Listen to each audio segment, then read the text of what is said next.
Hello everyone. I just wanted to say that this video will contain mention/foreshadowing of abuse, vulgar language. If any of these trigger you, then you are free to click off the video, but otherwise, enjoy. UHH. Hey, Tsuki. Why you know a lot about boys, right? Ahahaha. WH, what makes you say that? UHH. Well, you're pretty. P pretty? P pretty smart, I mean. A and, you are. W well. Crap, I made it awkward. No, go ahead. Hooah. I know you spend a ton of time on the internet looking up stuff. That's a thing I do, yes. And whenever someone asks a random question, you're always the first to answer if you know what the answer is. What are you trying to say?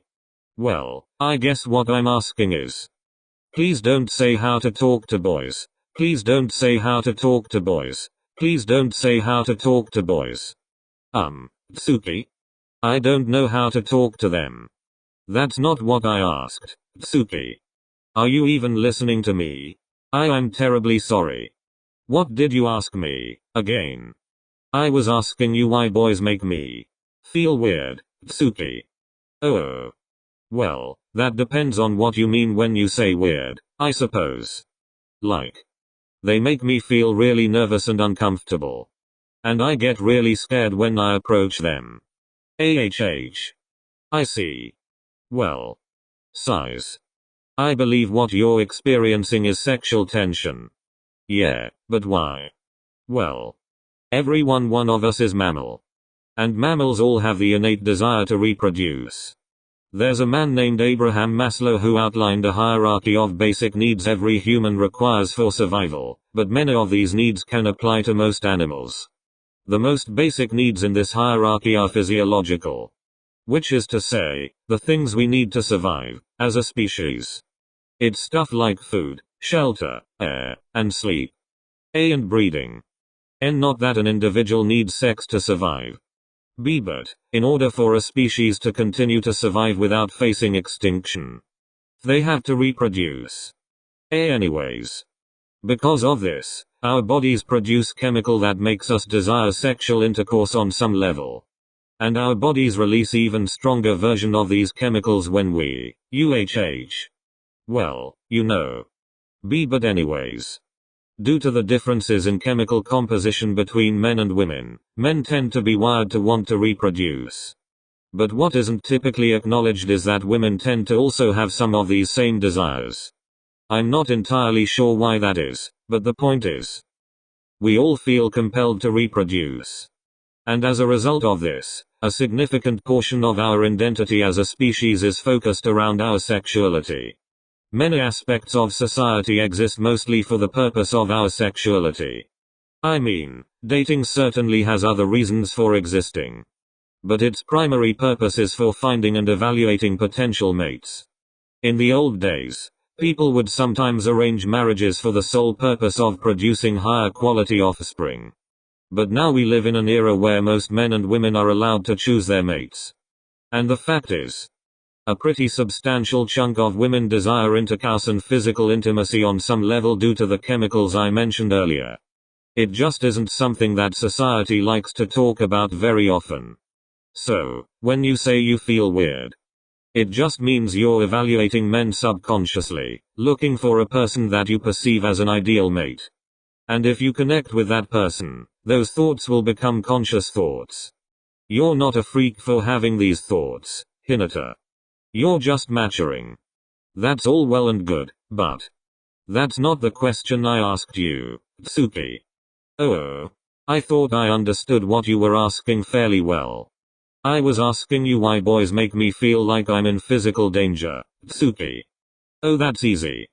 That's because most of the boys here are creeps, and they aren't attracted to men like us. And considering the amount of hormones coursing through most of them, you're probably right to think that you are in physical danger.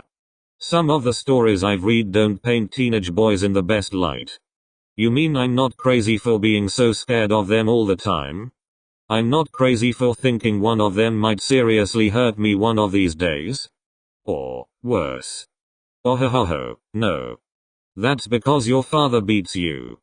What? Yeah. You're so used to getting beaten by a large man that you've come to accept that as the norm for all of them. My dad does not beat me. Oh yes he does. Sometimes he even beats you with a tire iron, doesn't he? Shut up. I heard one time that he beat you with it so badly that you had to be hospitalized. Shut up. And who could forget that time you came to school in a cast and said you'd hurt your leg in a volleyball accident? I said shut up. It's not healthy to deny the truth like that, Hinata. I really did hurt myself in a volleyball accident, you bitch. Just keep telling yourself that. I hate you.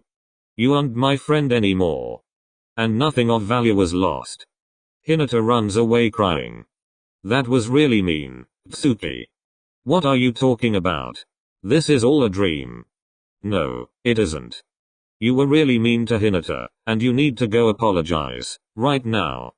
No, really. This is a dream. I only said those things to him because I wanted to see how he'd react. I would never say such horrible things to him in real life. If this is a dream, then wake up. Right now. Of course.